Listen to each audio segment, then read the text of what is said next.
همو روژه. همو روژه. Каждый день. Вот так вот. Каждый день. همو روژه دم بیانی. دم بیانی. ران وترم.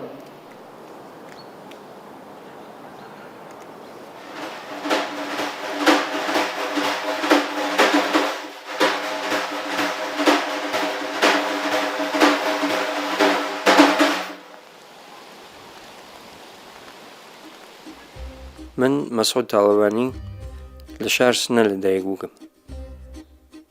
دەورەی مناڵی من لە فەزای موسیقیە بەسەرچوو. بەخاطرەوە خاڵم کار موسیقی ئەکرد و محیط خانەوادەمان محیطی موسیقایی بوو، منیش وردە وردە احساسم کرد کە موسیقی ئەم کێشە بەتەرەف خۆی و فرە پێ عەلاقەمەندم.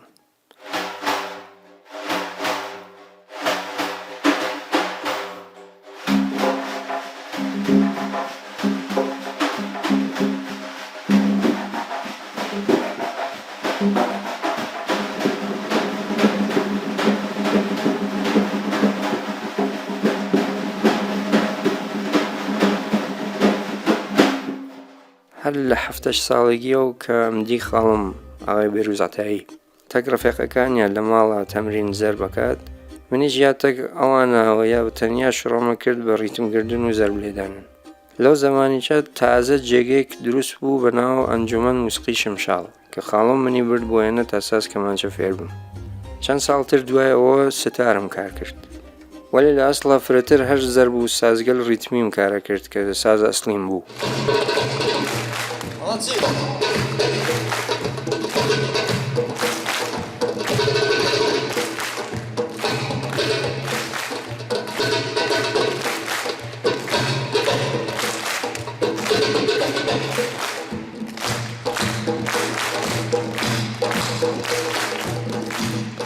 ئەوەڵین کۆنسرتم لە 17 ساڵێکیە بوو کە تەک هونەرجووەکان ئەنجومەن ئاژرامان کرد. لە دوای ئەوەیچە چەند کارێکمان لە تەلەڤیزیۆنی سنە کرد. کارێکیچمان تەک عەباس کەمەندیە زەبت کرد بە بۆنەی بۆمباران شیمیایی هەڵەبجە کە من لێنا گروه کۆر بووم. ئەوەڵین کار حرفەییم تەک گروهێکا بوو بە ناو ڕوودەکی کە لە چەند فستیڤاڵە لە ئێرانە شرکەتمان کرد.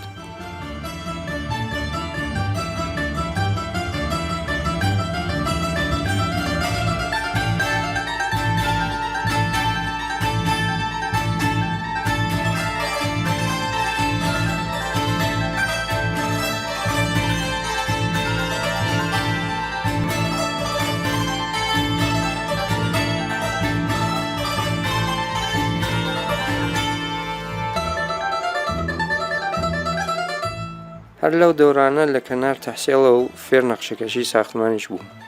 دواتر بۆ ئیدامە تەحسیڵ لە ڕشتەی موهەندسی معماری و شارسازی هاتم بۆ رووسیا.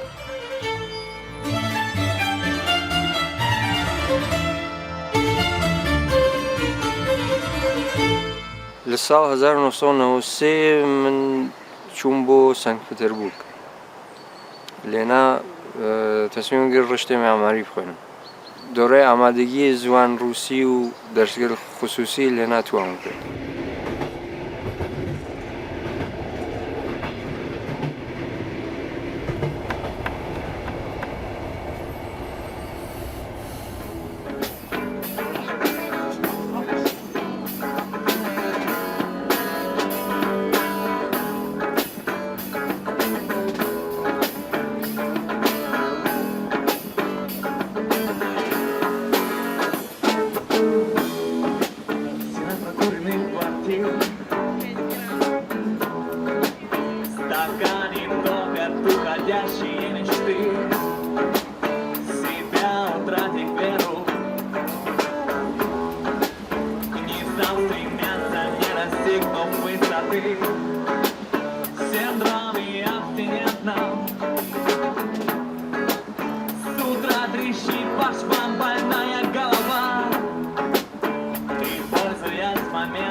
ساڵ 1994 هاتم بۆ وڵاتی بلاڕوس لە شاری مینسکە لە دانشگای پۆلیتێکنیکە شڕام کرد بە دەرسخواندن لە ڕشتەی معماریە.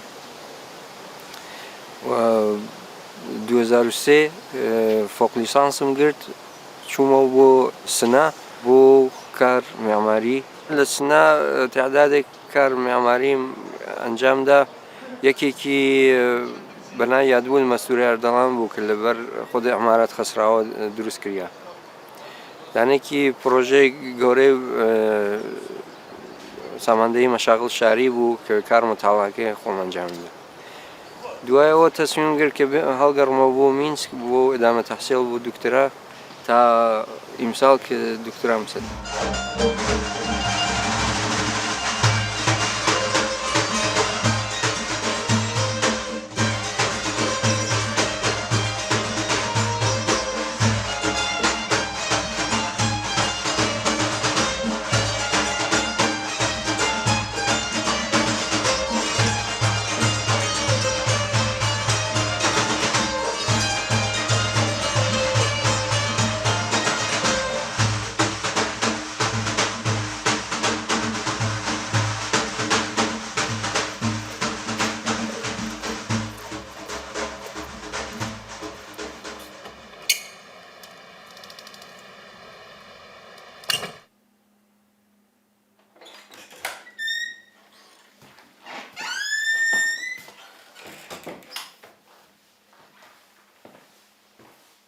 لە ساڵی 2006 من تەسمیم گرت گرۆهێک موسیقی کوردی تەشکیل بم بە ناوی ئەڤیندار. چۆن لێرە موسیقاژەنی کورد نییە و نەمتوانی پێیەکەم، مەجبور بووم لە نەوازەندەی بەلاڕوسی ئیستفادەکەم و سازی خۆمان پێیان فێرکەم. ئەو سازانە کە خۆم بووم وەکو ستار و تۆمبەک و دەف و سەنتور فێریانم کرد و لە سازەکان خۆیان ئیستفادەمان کرد. دوو ساز کلاسیکیچمان پێ ئیزافە کرد وەکو کۆنترەباس و ڤیۆلۆن.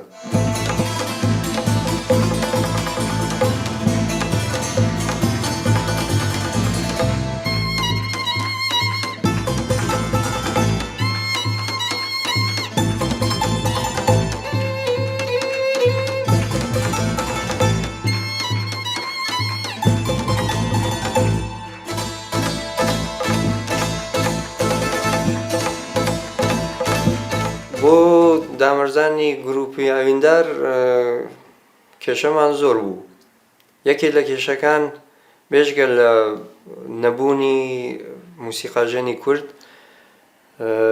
نەبوونی گۆرانیبێژی باشی کورد بوو کە نییە لێرە متاسفانە. بەم بۆنەیەم خۆم مەجبور بووم بە خوێندن. ئەڵبەتە لە منداڵیە و من حەز بە گۆرانی وتن ئەەکەم، چون دەنگم خۆش نەبوو هەر بۆ خۆم خوێند. بەڵام لێرە ئیتر بە زەرورەتم دی کە چون کەس نییە مەجبورم خۆم گۆرانی بڵێم، هەرچەند خۆم بە گۆرانیبێژ نازانم.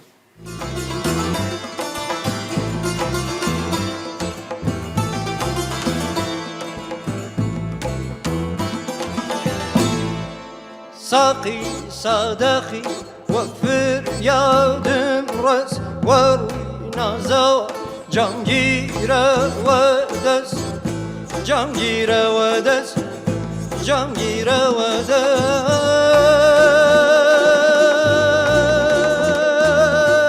ئوسوڵی موسیقی گروپی ئەڤیندار هەڵەبان موسیقی کوردیە و ئەڵبەتە کاری تەلفیقیچمان هەیە کوردی بەلاڕوسی یا بەعزێ جار موسیقی ڕووسی لێ دەین، بەعزێ جار موسیقی ئێرانی، وەلێ ئەسڵ و ئەساسی موسیقی کوردیە. ئەسڵەن مەبەست لە تەشکیل ئەم گروهە مەبوو کە موسیقیک بێمەرز بدونە سنوور بتوانین تەولید کەین لەبان ئەساس موسیقی کوردیە و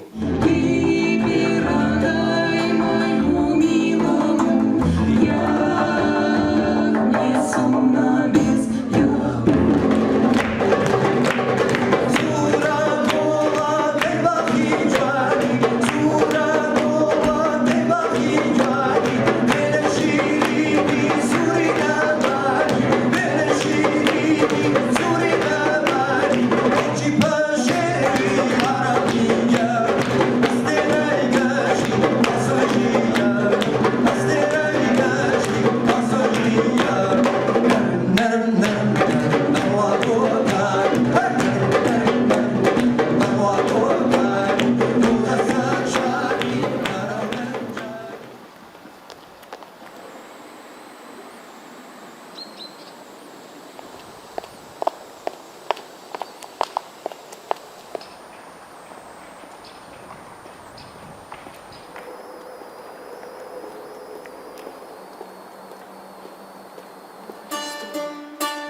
Нет, что-то не то. Мне тоже мягкий, знаешь? Игорь, ритм... Быстрее? Нет, не быстро, просто чуть, может, активно.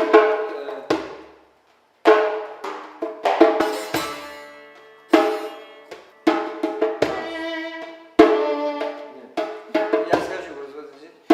Когда я заканчиваю... Что два раза? Нет, там. Я посчитала тара-тара-там, это как один раз. Нет, пошел. Тара-тара-там. Ну ладно, давайте тогда еще раз. Типа 3 раза.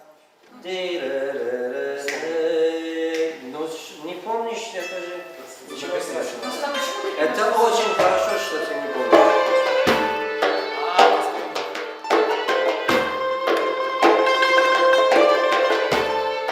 Марин, ты Вот тоже такая вместе с хитрость. нами. Там вот Та-ла-ла-ла-ла. Это получается вместе играем. Послушай мелодию.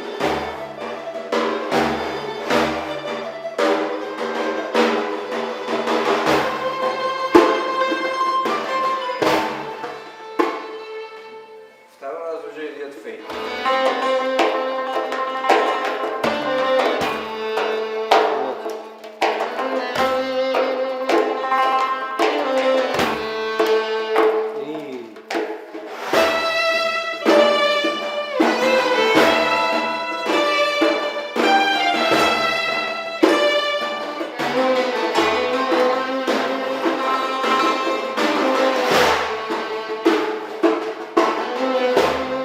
لو صار الأولو لقابقة لداخلية بوم معمولا لناو كوريدور خابقة كون دانش تمسازم ليدا دانش وكانش كوا ونو 20 نفر 30 نفر 40 نفر خوشیانات لموسیقی کوردی ڕۆژێک دانێکیان پێشنهادی کرد کە بێم کۆنسرتم لە کلوبێکە ئەمە ئەوڵین تەجروبەیەکە بوو بۆ من لە وڵاتی بەلاڕووس تەجروبەی زۆر جالبی بوو معرفیان کرد کە مەسعود تاڵبانی لە کوردستان دەفەکەم هەڵگرت ڕیتمە دووچوارم لێدا گشتی جەمە بوو چون تاوە وەختە دەفیان نەدی قرار بوو 10 دقیقە بەرنامەجراکەم بوو بە نیم ساعت 40 دقیقە ئیتر لێنەو دەستی پێ کرد فعالیتگەل موسیقایی من لە شاری مینسک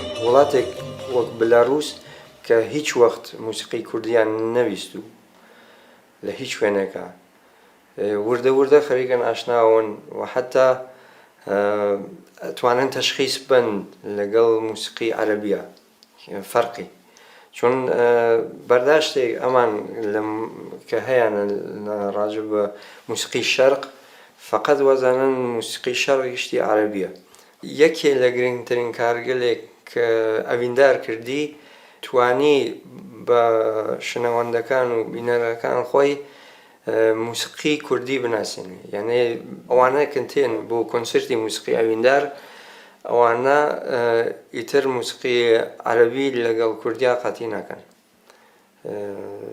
و ئەمە دەسەڵاتێکە بۆ ئێمە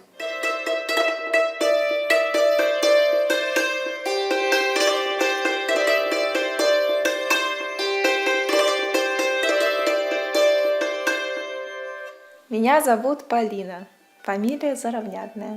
من ناوم پالینە زارئودنیاتنایە ژەنیاری تسیمبالی و سنتورم من دەرچووی ئەکادیمای موزیکم و ئێستش لە ڕێکخراوی مینسک کۆنسێر کارەکەم ئاشنایی من بۆ یەکەم جار لەگەڵ مۆسیقای کوردی و هەروەها زمانی کوردی کاتێ بوو کە هاتمە ناو گروپی ئەویندار یەکەم پرسیاری من ئەمە بوو کە ئەم مۆسیقایە بە چ زمانێکە لەبەرەوەی تا ئەو کاتە هیچ زانیاریەکەم نەبوو و نەم ئەزانی کە میلەتێک بە ناوی کورد هەیە و شوێنێک هەیە بە ناوی کوردستان و هەر شتێک پەیوەندی بە کوردەوە هەبێ.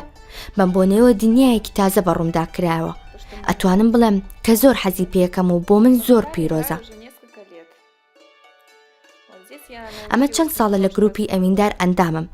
لێرە هەلی ئەوم بۆ ڕخساوە کە تا ڕادەیەک ئالەتی سنتور فێر ببم کە زۆر نزیکە لە ئالەتی سەرەکی منەوە.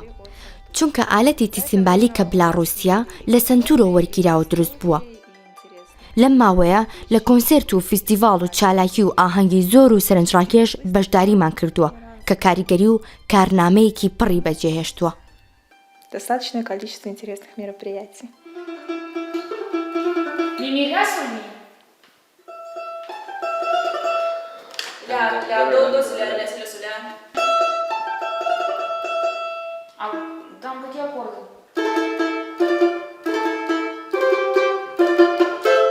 Да. А это?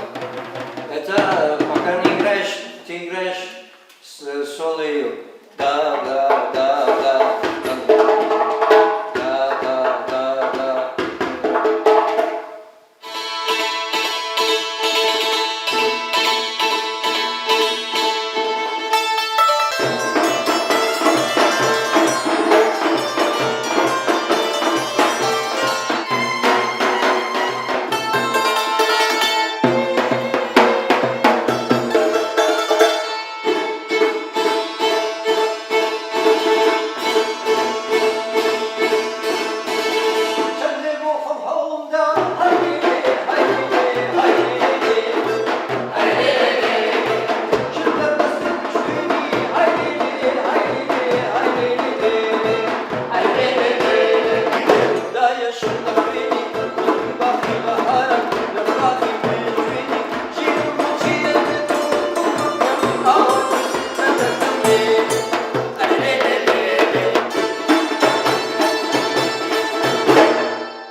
لفستيوال مختلفة كشركات مانكرجا فستيوال السويد أوكران روسيا شركات مختلفة موسكو وسان بطرسبرغ أروع لولاد بيلاروسا شهر مينسك وشاركان تري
Палец еще съезжает. Вот, Да, это проблема всегда. На другом графике. سێ مەسمی گەڕیان jest prosto kurdzki akcent ta ta ta ta ta ta ta ta ta ta ta ta ta ta ta ta.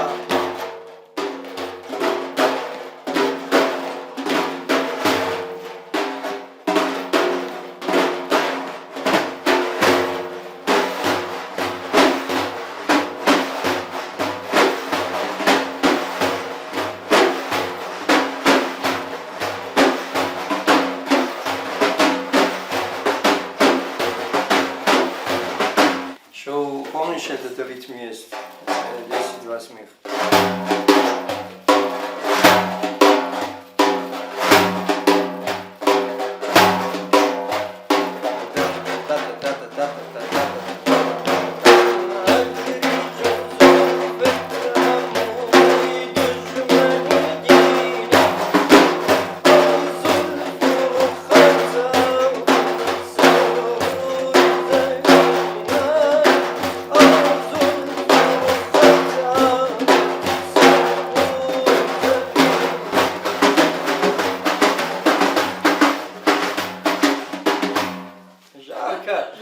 Жарко стало.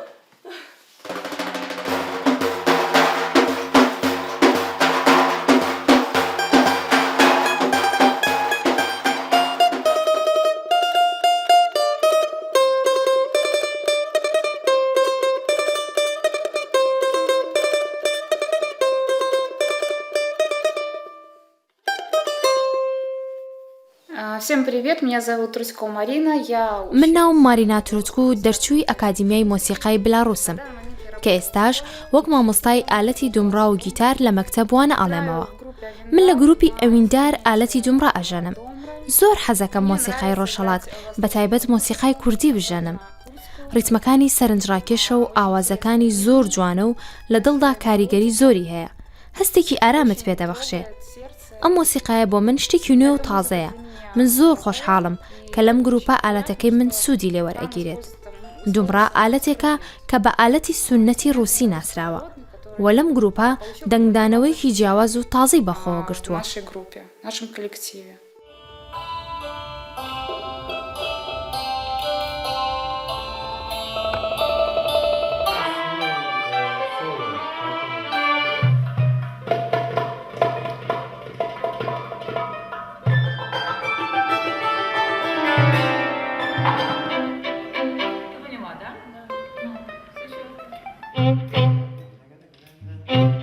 Слушай, на самом деле, Масуд, может попробовать тогда из этого видео вырвать музыку и подгрузить в проект и прямо под него писать? Давай. Ну что, поехали.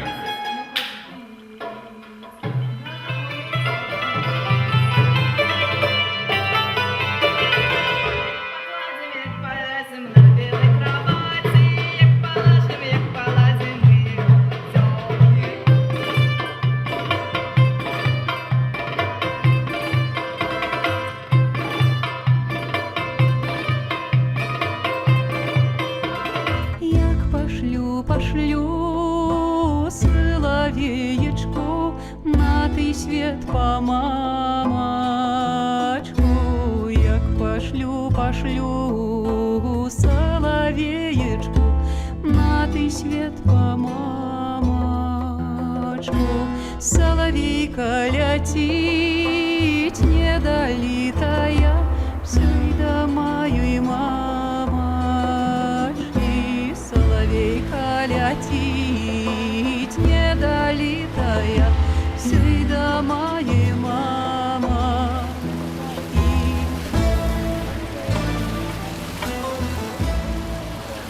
لەو ئەوەڵەو کە من هاتم بۆ ئێرە خەڵک زۆر قۆمانی و مێمان نەواز و خوێنگەر بوون.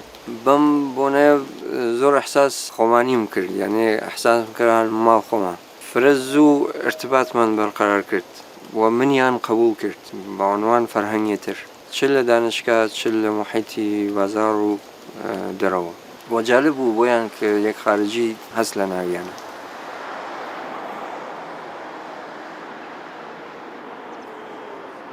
بین بلاروسگەل و کوردگەل شتێک مشترک کە من دیگمە مێماننەوازیانە.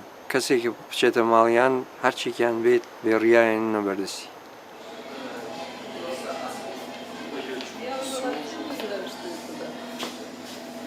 Ты еще в нее всякое совал. Я уж не буду уточнять, что именно. Ужас, что ты с ней делал? Нет, это, собственно, если вам нужна курица, то... И самое интересное, что вот курдский язык, когда разговаривают, фонетика очень похожа на русский, или русскоязычный, когда издалека говорят, как будто на курдском разговаривают. Фонетика очень похожа. Например, рей. У нас есть, рей тоже есть. Почти нигде нет. Ле есть, ле тоже есть. Ле. Клево? Халпарин, халу. Ну, да. Я тогда очень плохо знал русский язык, не знал, что такое поэзия. Поэзия, ну, у нас осень называется поэзия. И очень много песен про это. Амджарьяна Хинсалган أول بوكاتون بويرا لكونسرватор Минска دعوتيان كر كبيم سازگل خمان نشان بم بدانشجوگل موسیقی. استاد كان سؤالي كرد تي راجب أدبيات وشعر كردي سبكم كروسية البايزية. من أول وقته كلمة من أزاني ومزاني راجب قراني بايزة قصاني. وتمي ولا كيوم قراني تنجدفته. دستم كر بخواندن بايزة استاد كي عوض وشام كي وتينا نه كردسكة بايزية.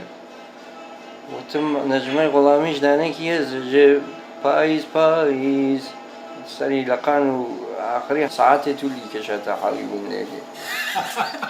Лучше не надо. Это не совсем харам, но лучше не надо. Да, лучше.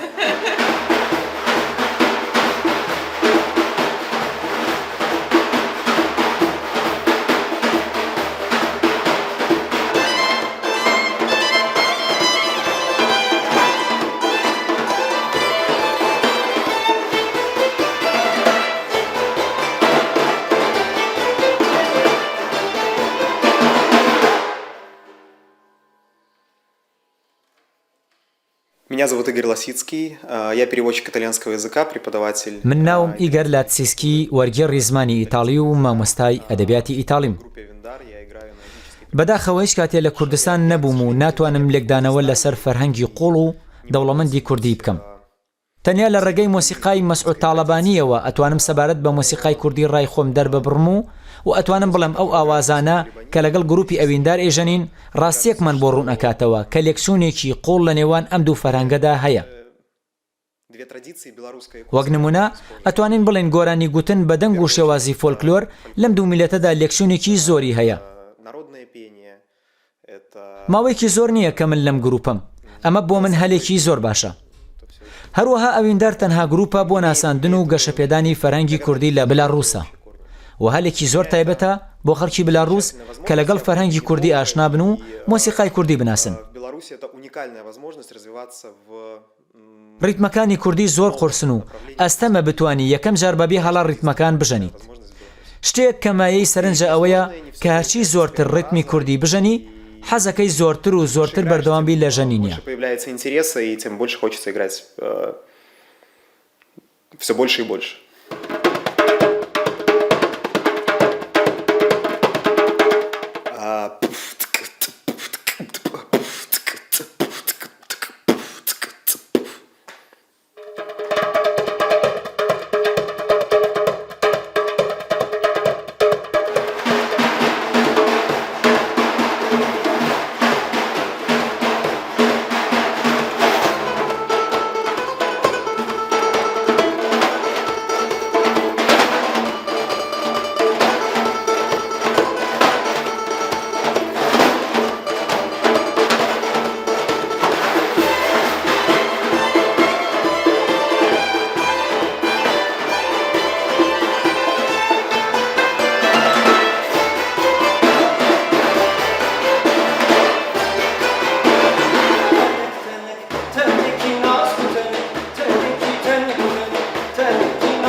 Да. Там тоже Не так. знаете?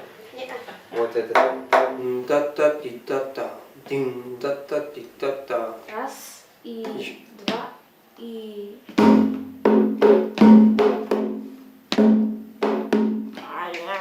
Да, ничего страшного. Давай я Дин-та-та, дин-та-та. Удар. Да, да. Молодец.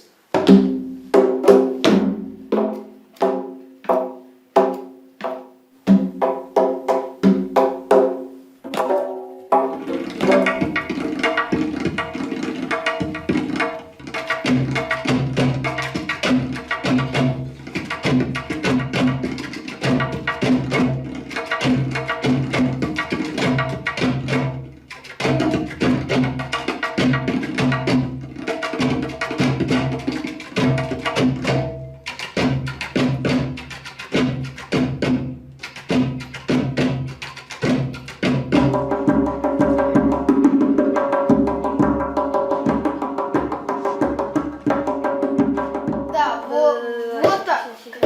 А, да.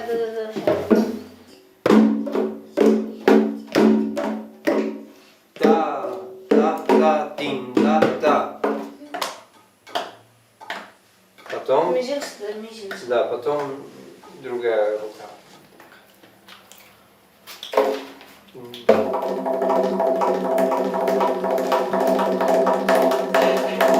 Это всего лишь 44. Что будет на 105? Та-та-та, дин-та-та. Та-та-та-та-та. Все. Так быстро. دردم از یار است و دردم از یار است و درمان نیستم دردم از یار است و دردم از یار است و درمان نیستم دل فدای او شد و دل فدای او شد و جان نیستم جان نیستم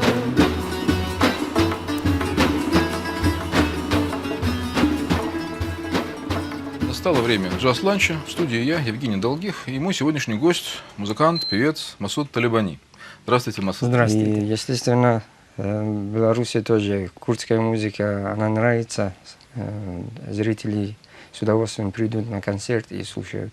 یکی لو شتانك اتواني دو ملت بيغانا بيك موسيقى وربطيان بابيك هنرا اگر بين مثلا موسيقى فولكلوريكي كردي لنظر بگرين اگر فقط لچوارچوي كردستانات ما بين تكراري كاين او خريكي بين وهيج ارتباطك ما نوي لقل ملت قلترا مسلما هيج بيشرفت ناتوان كاين اگر ارتباط تواني برقرار كاين تاع ملت قلترا مسلما لتجارب وانا تواني استفاده كاين او مجالب وخوان دروسه كاين كبتواني المقايسه كاين كلتش سطحي كاين وبتواني غني كاين او دولمنتري كاين بشر همشه احتياجي بوقا بمعاشرة بارتباط هروا ملت قليش هروا بوشكلا احتياج يعني لتجارب يكترين استفادة كان لفرهنگ يكترين بزانن اما باعث قشوبون و پیشرفت و سرکوتن ملت قليبيت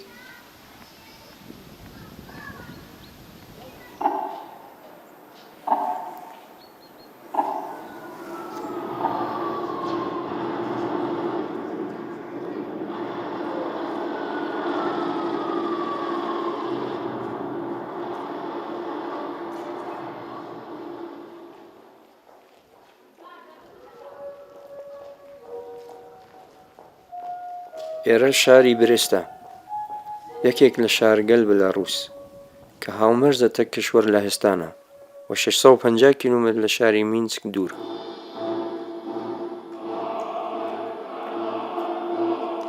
ئێرە ئەوەڵین شارێکە لە شەوڕەوی پێشوو کە ئەڵمانیەکان لە جەنگ دووەم جەهانیە هێرشیان کردە سەری و داگیریان کرد.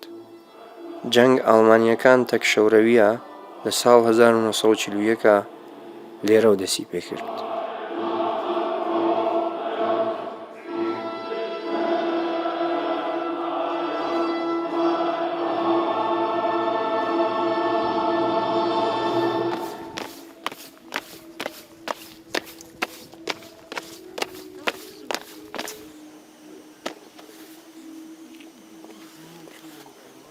Первая смена. Кругом.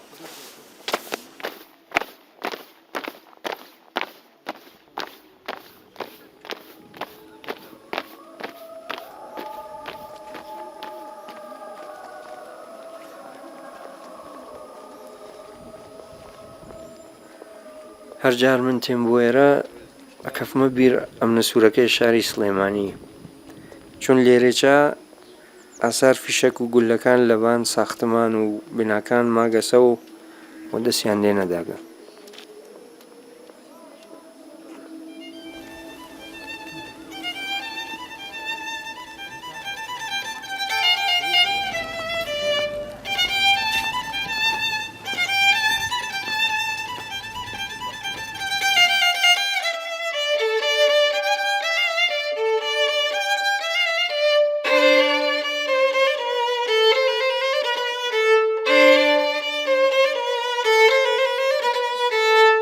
Меня зовут Ольга Уткина. Я учусь в консерватории. من ناوم ئۆلگا ئۆتکینە قوتابی ئەکادیمیای مۆسیقام لە شاری مینسک لە گروپی ئەویندار ئالەتی ڤیۆلۆ نەژەنم لە گروپی ئەوینداردا تێکەڵێکی زۆر جوان و سەرنجاکێش لە نێوان مۆسیقای کوردی و بیلاڕوسیدا دروست بووە. مۆسیقای کوردی زۆر پڕهەست و سۆز و گەرم و پڕجوڵەیە کە ئەتوانم بڵێم هەندێک جار مۆسیقای بیلاڕوسیش وایە. من زۆر حەزم لە گروپی ئەویندارە و بە شەوقەوە لەم گروپە مۆسیقا ئەژەنم. نزیکەی 5 ساڵە لەم گروپەم و مۆسیقا ئەویندار زۆر نزیکە لە هەستمەوە. من زۆر حەزم لە گۆرانی کابۆکەیە لەبەر ئەوەی لەم گۆرانیە هەست بە ڕەسەنایەتی مۆسیقای کوردی دەکەی. تەنانەت من وا هەست دەکەم کە لەم ئاوازەدا مێژووی کۆنی کوردی چی خۆی کردوێتەوە. من زۆر پێم خۆشە کە لەم گۆرانیەدا ئەتوانم سۆلیستی ڤیۆلۆن بم. И очень приятно, что в этой песне я могу играть соло на скрипке.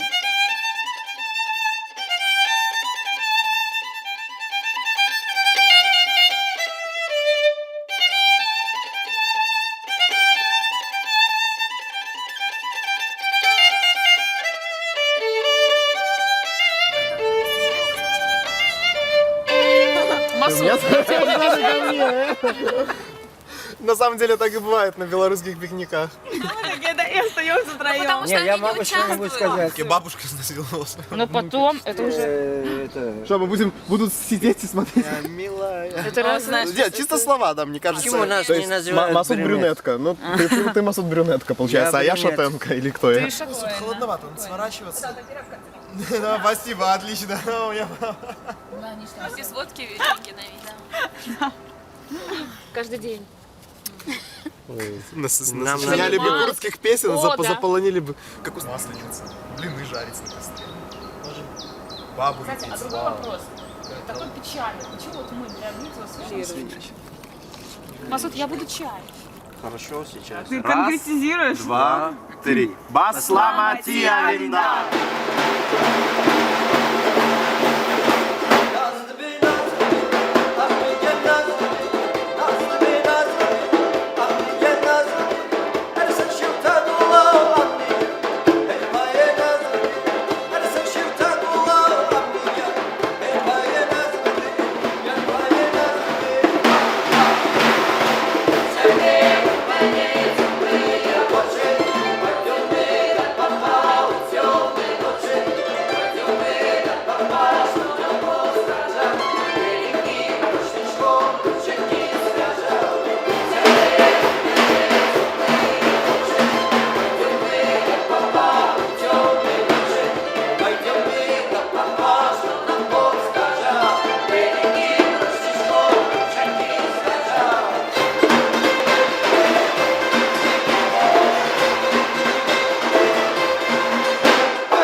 А руки так надо, да?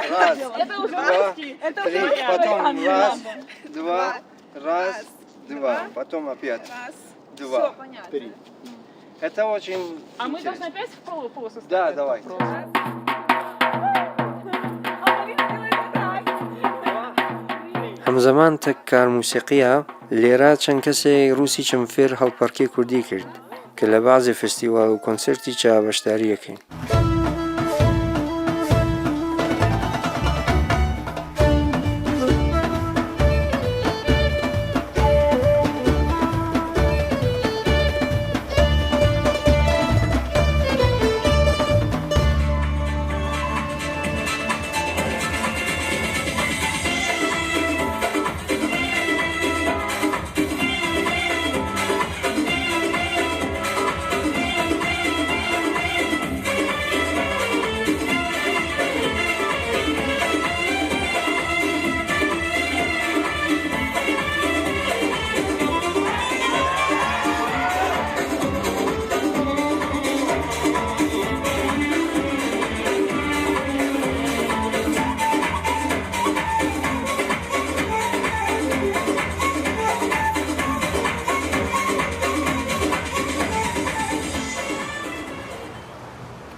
لە سانت پێتەرزبورگە یا هەر لەنینگراد سابق گرۆهێک ڕووس هەست بەناو خەرابات کە جارجارێک بۆ زەب تەلڤیزیۆنی و DVD و یا ئیجرای کۆنسرت تەکیانە هاوکاریەکەم.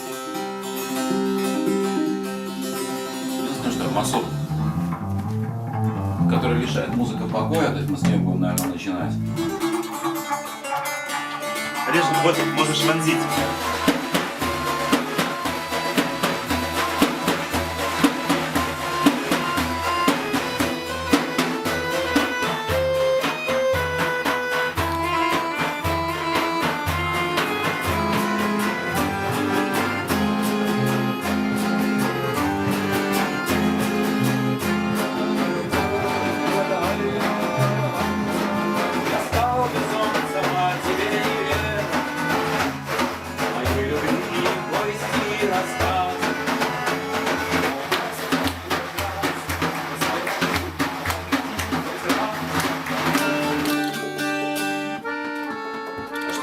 Бабое ухо, 1,5 часа эфира, у меня распухает вообще просто. Там Гришу слышно. И вновь, и снова нос ее карала губ. Вновь, и вновь, и вновь, и снова дань зимаю под покровом ночи. Вновь, и снова, вновь, и вновь, и вновь, и снова, вновь, и вновь, и вновь, и снова, вновь, и вновь, и вновь, и снова, вновь, и вновь, и вновь, и вновь.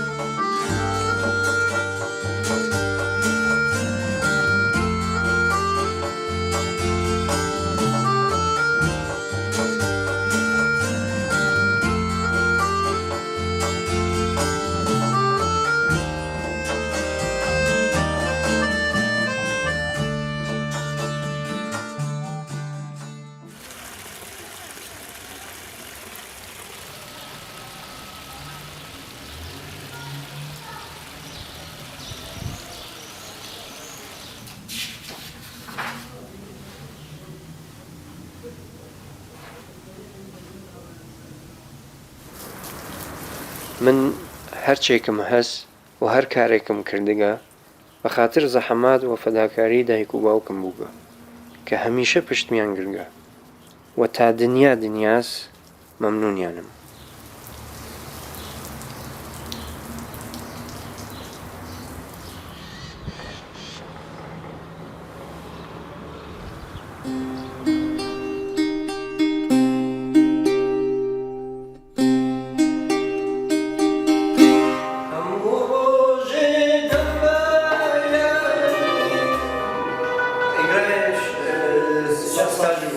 Сейчас скажу.